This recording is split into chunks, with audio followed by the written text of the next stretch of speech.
Oh, wow. This is such a special season. It is the beginning of the thankfulness season. That's how we see it. A time to reflect upon all the good and all the things that have happened during the course of this year.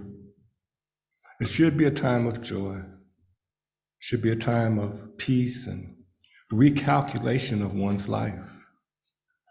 The fact of the matter is, if we understand that we can rewire our brain, we can redirect our thinking, which in turn directly affects our life experience. I'm not going to ask how many people knew that. I'm just going to say, now you know. And the reason that this is all possible, it's not because I'm saying it, it's not because it's in a book somewhere. It's because they've proven that our brain has something known as elasticity.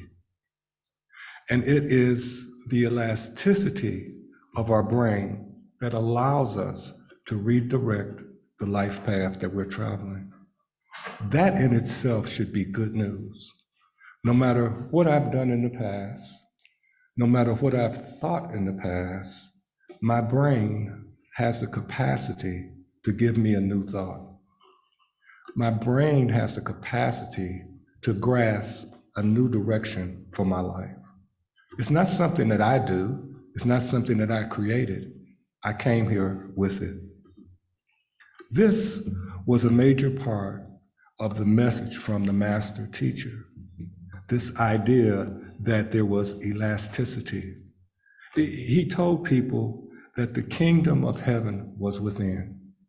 Now, I need to pause here and say that I sent Lisa some information yesterday, and she said, I don't know if we're going to need that.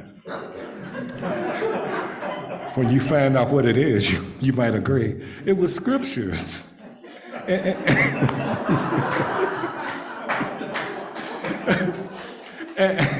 And it wasn't for Bible study. It was just simply if someone wanted to verify the things that I was saying and making sure I wasn't pulling it out of my ear, that she had the reference points. That's all. I never come here to teach Bible, trust me. In fact, if they knew I was trying to teach Bible, I might be excommunicated. I'm not the one. But before the teaching of the kingdom of heaven is within you, before that, some people then and some people now think that heaven, this heaven thing, is somewhere outside of you. It's some faraway place. And the rest of that particular statement was, you can look here, you can look there, but the kingdom of heaven is within you. The elasticity that can change your life is within you. It's not out here. As the reading, that she just decided to change. It's not you have to pray for it. It's not that you have to do meditation. It's already there. And it's the recognition that you already have it that allows it to activate in your life. It's a beautiful thing. I just need to know that I have it and it can change my life. Could you turn me down a little bit? I'm echoing. Could you bring me down just a bit? Thank you so much. In Matthew, it's written, therefore render to Caesar the things that are Caesar's, and to God the things that are God. Why is that important? Because we find ourselves, not because of what Scripture said, sometimes in dilemmas. Think about the dilemma that these people were going through. They were being ruled by a different type of people in their own land. And so the master teacher is saying, even with all the pressures that are on you, even with all that's going on in your life, remember your source and give that possibility of elasticity, not to Caesar, but to your source or to God. It's hard to change. It's hard to grow. It's difficult, but it's possible because we come here with the possibility within us. It's nothing that anyone can do. It's nothing that the minister or the doctor or the lawyer or the psychologist can do to put in you that which is needed for you to be complete. It's already there. We can all bring it out of you, but you cannot bring out what is not in. You go to an empty well. Anyone ever heard of an empty well? Anyone ever saw Lassie when Timmy fell in the well? The empty well? You can't get water out of an empty well, right? It's nothing there. And so it is with us. If this elasticity, this possibility of change, this possibility of growth wasn't in us already, it could not be brought out. It doesn't matter who you are, it doesn't matter what you've done. But in order to allow it to come forth, release, to grow, we have to adjust our thinking. We have to adjust our thinking to understand this larger concept that we are all a part of. Little old me is part of this larger concept, this concept of the possibility to be better, the possibility just to be all that I want to be. It's already within me. In the book of John, it says, when you see me, you see the Father. When you see me, you see the Father. Now, that's a statement that many Orthodox practices use to say that God is in my image. I can't agree with that. But in our New Thought practice, if we look at that statement, it's interpreted something like this. You see me, you see the source. You see me, you see the source. Wow. And we can expand that to say, I am the source of my experience. The first time I heard that, I ran out of the class. I could not be the source of everything that was happening to me. It just didn't make sense to me. The pain and the agony that I was going through in my life, it said I was the source of that. My thinking was the source of that. And it's scary to think that I did all this. But if I look at, I am the source of my experience, what experience do I want to have? Let me prove it. I prove it by what I want to have, not to what I've done, you see. So many times we were taken back to, you were a bad young man, or a bad little girl, right? But the fact of the matter is, if I created being a bad little boy, a bad little girl, whatever, I can also create being great and good and joyous and whatever I want, because that thinking process that got me to a place I didn't want is the same process that can take me to a place that I want. There is no difference. That elasticity of the brain, reshaping, changing, redirecting. Wow, how great are you? Did you know when you came here today, you would learn that you were greater than you thought you were when you left the house? I'm just saying. It's also stated that the master teacher declared, I and the Father are one. Wow. Now, if you think of this declaration not as a human physical connection, I and the Father are one, that means you can see the Father, you see me, is all physical. No, it's deeper than that. You're deeper than that. We're all deeper than that. If we were just physical, some of us would never heal.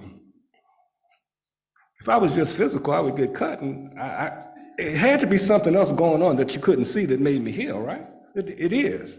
Some folks are saying, I'm not really sure. How many times did you look at your finger after you cut it and say, heal? And it did. Didn't have it, did it? But how many times did you have an injury and you didn't know what was going on and you found yourself, somebody was here. 6 weeks from now, they're going to be walking without the little thing on their foot. Because they're going to heal, because there's something inside of them that's doing the healing. That's the power that's in you. But until we release the idea that we're just merely little bitty human beings that who can't do nothing, until we release it, till oh, that reading was so beautiful. Until we decide, I'm just going to change. I'm not going to worry about how. I'm not going to worry about if. I'm just going to change. I don't need any help in changing. I need to change my mind so I can change. Boy,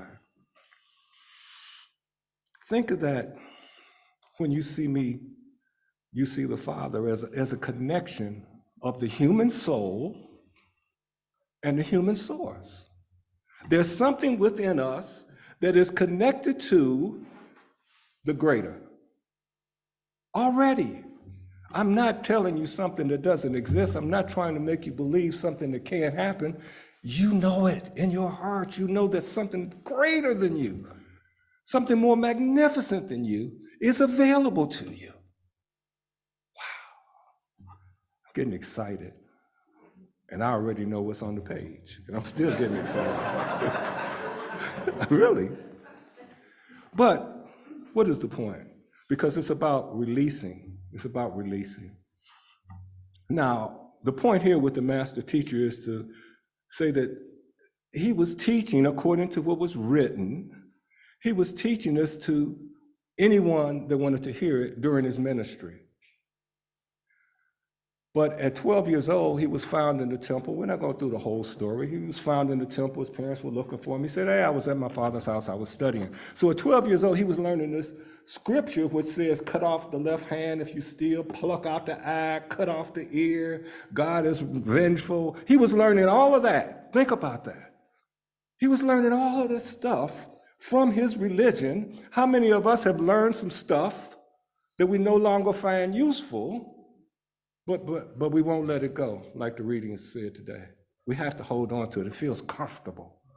It's holding us back. We know it, but it feels comfortable.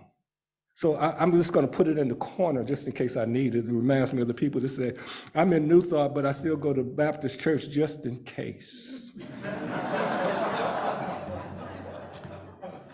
There's no just in case. See, he was learning all this stuff that we can read about in the Hebrew Bible if we want to, but he didn't teach it. What he taught to people, according to what's written, was love your neighbor, was help the poor, was some of the things that you practice. So how did he become this person that was being taught a vengeful God to teaching a loving God? He had to let go of some of that stuff that he was taught in the early years so he could be who he became. We have to let go of some of the stuff that we were taught in the early years so we can become who we can become. I told the Reverend when I came out, I said, there's this talk that's going on inside of me and I don't want to do it.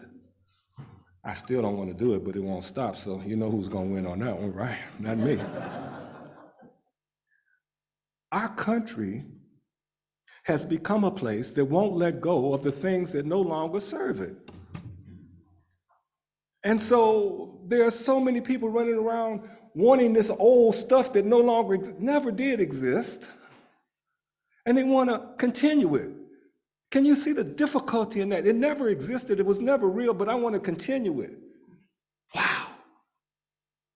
Fortunately, there are people like yourselves, and I'm not patting you on the back. We talk about what this ministry is all about. We talk about what New Thought is all about. And it's people that are here that have that elasticity and they're using it to grow and expand their brains so they can be all inclusive and embrace the world. And it's more of us than them, and the more we embrace, the better the world will be. And let me get back to it. Thank you, Father. I appreciate that. Now, let's remember, when we're talking about the master teacher, that there was a time, and again, if you don't believe this, she has the scripture. There was a time that he said, I can't give my teachings to the dogs. It's not for the dogs, it's for my people. And later on, he talks to a woman that is totally in the other camp. She was a Samaritan, and they didn't like each other. And she reminded him of that why are you asking me for some water? You know you don't like me. And he said, I have some water of life to give you that will just take care of you for the rest of your life. There was an evolution There was an evolution. People don't want to know this. They don't want to they want to keep Jesus in this place. But the stories about this person who was or may not have been, don't know, don't care, it doesn't matter. It's the teachings that matter. Not the stories, it's the teachings. There was an evolution that we can also follow. We can evolve from wherever we have been to wherever we want to go.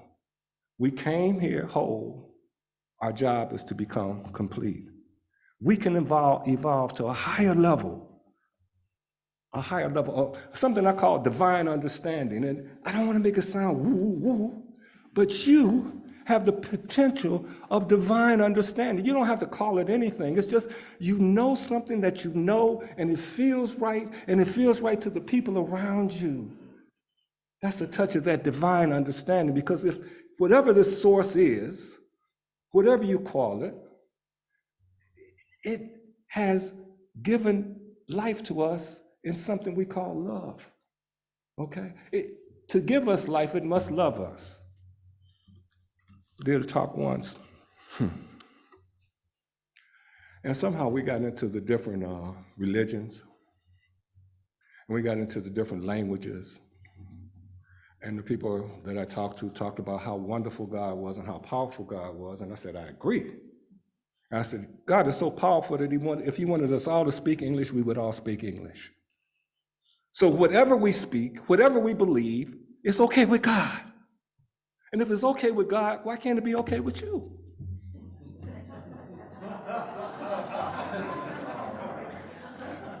They didn't have an answer, and I didn't have another question.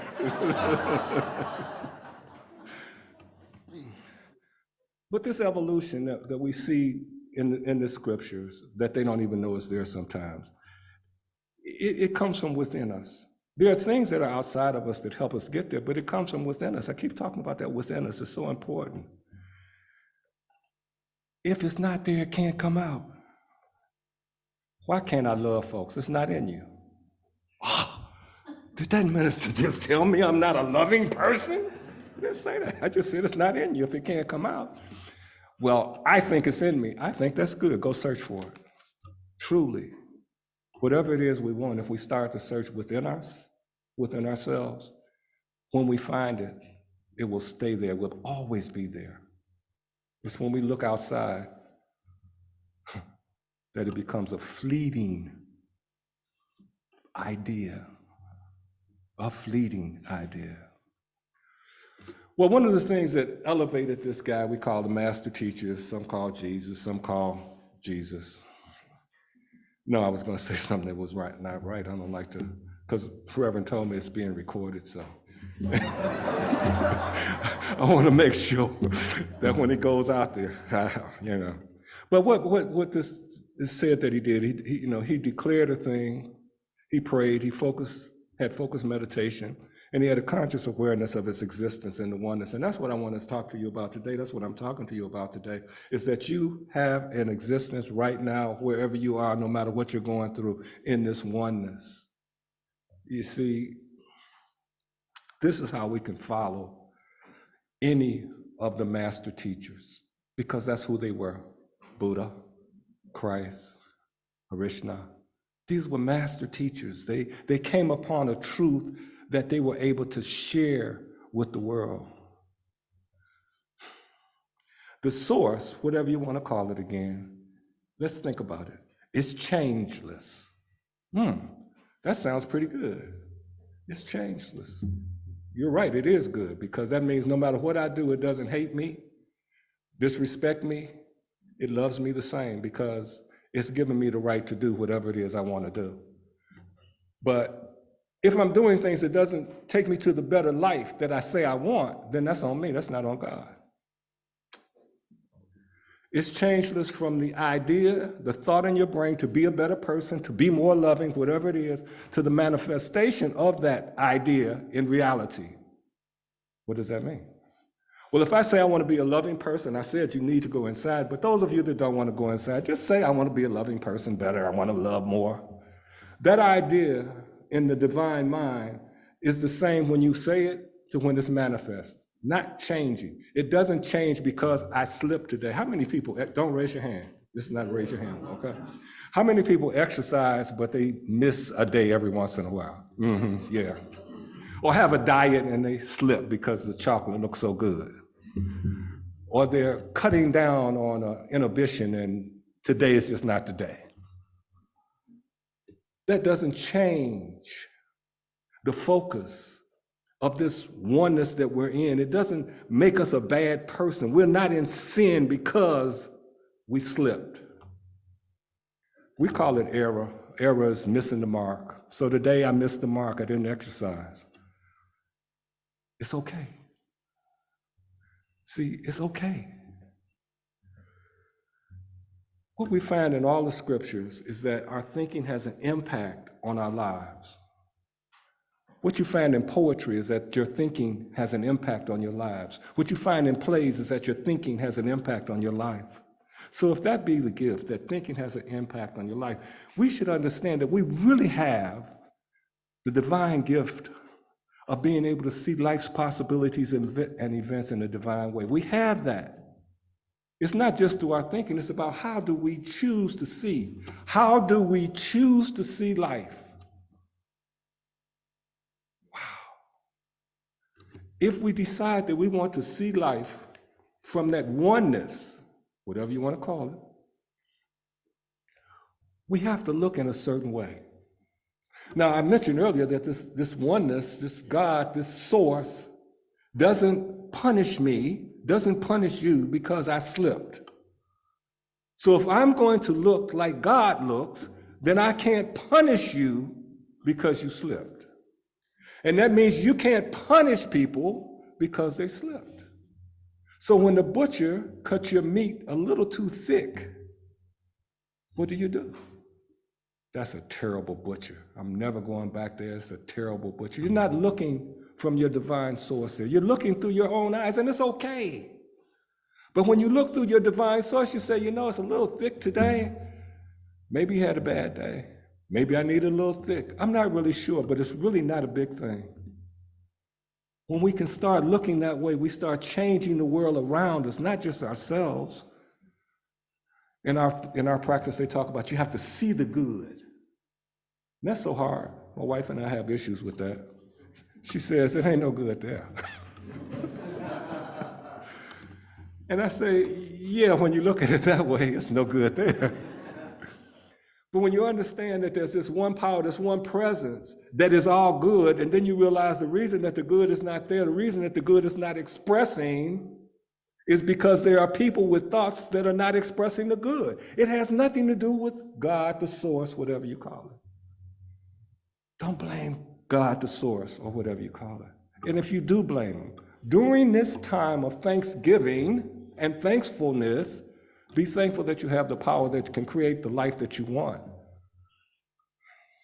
I'm telling you. If we can just agree that there is some good behind it. Now, somebody is right now saying, there's a war going on in Ukraine. What good is there? None. But the power that's allowing all this to happen because of the way that men think, and I'm gonna leave it on the men today, women, okay? They're the bad guys. They're the ones that create this war. They say if women ran the world, it would be a much more peaceful place. I don't know, how many of you agree with that? So it's the thoughts that create the negativity that allows this power, this energy, to act out in a way that we don't like it. If we don't want it to do that, we have to change the way that we think. Yes, I know, it's terrible, it's hard, it's rough. I understand. But this is a time of thankfulness. I'm so thankful that I have the power to change my life right now. I'm so happy that I can change the life of my community right now, my household right now. I can do that by changing the way I think, by changing the way I see things and not look for the bad and not wondering, where's God in all of this? Omnipresence means what? Always there. That's ugly, isn't it? No, nobody wants to say this. These are some folks say, I'm gonna be safe. I'm not gonna say that one. Omnipresence means God must be, source must be, whatever you call it, must always be present no matter what. Always. What's the good in that? It's present in my life right now, no matter what I'm going through, no matter what I want to do, no matter what I've done, it's present and I can change because my brain has elasticity in it. My God. I want to wind this up with something that we call the law of mind action. Now, the law of mind action, the foundation for this is a spiritual foundation, and is that ideas produce after their own kind, and those ideas are like pods of energy. So therefore, the energy of an idea held in mind must bring forth more of the same energy. What is that saying? That got complicated. Why'd you bring him today, of all days? This is supposed to be a light Sunday. It simply means if we keep thinking a thought, not only does the thought reproduce in our lives, but the energy behind the thought reproduces in our lives. That's scientific fact. That's not religion. That's not even spirituality. So if I want to change, I have to change the thought and realize that there's energy in my thinking. Did you know that? How many people knew there was energy in their thinking? Okay, this group, y'all good. we got work to do over here. Divine energy, not our energy, but a divine energy that's neutral. It's neutral in nature. It doesn't have, I like our kin. We're going to make our kin's life beautiful because I like our kin. I wish it did. I'd have more things. But that's not what it's just there for you to use. It's just there for you to use. Parents know about that. They become there for their children to use, don't they? No? None of you? We're the only ones with a spoiled child? Is that what it is? Who knew? The elasticity of the human brain meets this neutral energy of elasticity, and it manifests. It manifests in our lives the way we want it. What does that mean? That means yesterday I thought this way, but my brain has the ability to change, to reshape, to bring new neurons in, and therefore I think a new thought today and I can move in that direction. That's the power you have. That's the power you have. This law of mind action. I think a thought long enough and it has to come into my life, manifest into my life. And I know I want it to manifest as good, right? How many people want, and this is the last question, I promise. How many people want bad thoughts to manifest in their lives? Do not raise your hand if you really believe that. Don't do that. Reverend, I saw myself coming down the court. You're healed, and I don't believe it. Well, in order to get those things we want in our lives, we just have to change. We have to change the process. We already know now that if I think a thought long enough, then that thought is going to come. It has energy to manifest in my life. It's deeper than that, but we're not going to go into that today. So therefore, if I want things to change on the outcome, then I need to change the input. Garbage in, garbage out. You thought that was just computers. That's us. That's us. The whole thing on computers, but that's next time if y'all let me back. So to change the thought, that's what we can do. It's easy, right? Not really. All we have to do, kind of say, I'm going to change my thoughts and my thinking. And you probably are saying, okay, I like that, but how do I do it? Well, it takes more than to stop thinking the thought. It takes a little bit more than that. There's a method, not only the method, but an effective method. It's not easy, but it's effective. See, we need to see, as I mentioned, from that center, we need to see that divine vision. Not seeing everything is beautiful and the whole world is crumbling around you, but knowing that there's good somewhere and you start seeking it. It's kind of like, it's gold in them there hills. And folks went up into the hills, they didn't see the gold, but they kept mining, and some of them found the gold. It's the same kind of process that there is good in this situation, and I want that good to be expressed to me. I want it to come forth in me. And when we do that, the good eventually reveals itself to us. It reveals itself to us. So I don't know how many people are going to go forth today and Say, you know what, I'm gonna change the way I think, I'm gonna change the way I act, I'm gonna change this so I can show my thankfulness for this season and change my world. I don't know how many people are gonna do that, but I do know that anyone that does do it will be on the path to create the life that they want to do. And that's so important, to create the life that you want. So as we close out here,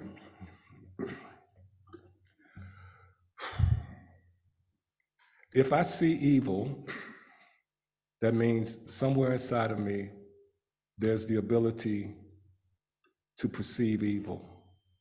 When I eliminate that ability to perceive evil, I can no longer see evil. That's an example. That's not something I'm asking you to do. But when I do that, I move myself from having God, the source, whatever you call it, creating the evil.